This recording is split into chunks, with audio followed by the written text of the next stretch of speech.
پوری دنیا میں خودکشی کرنے کے لحاظ سے مسلمان تقریباً زیرو پہ ہیں. مسلمان خودکشی نہیں کرتا ہے، اور لوگ کرتے ہیں، ان کے پاس سب کچھ ہے. وہ خودکشی کیوں کرتے ہیں؟ ان کے پاس ان کی زندگی کے سوالوں کا جواب نہیں تو اپنے آپ کو مار لیتے ہیں. کروڑوں درود و سلام ہو نبی مکرم صلی اللہ علیہ وسلم کی ذات گرامی پر کہ آپ نے ہمیں اور آپ کو زندگی کے ان سوالوں کے ایسے جوابات فراہم کر دیے کہ پھر مسلمان خودکشی نہیں کرتا.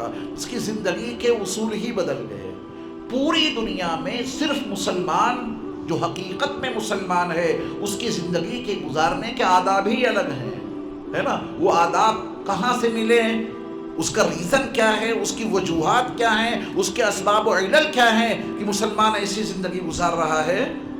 تو ذرا اسے پہلے قرآن کے الفاظ میں دیکھ لیں. وَلَنَبْلُوَنَّكُمْ بِشَيْءٍ مِّنَ الْخَوْفِ. دیکھو تمہاری آزمائش ہوگی، ضرور ہوگی، اور وہ آزمائش کوئی اور نہیں ہم کریں گے، اللہ کا فرمان ہے. ہم تمہاری آزمائش کریں گے تم پر خوف مسلط کر کے.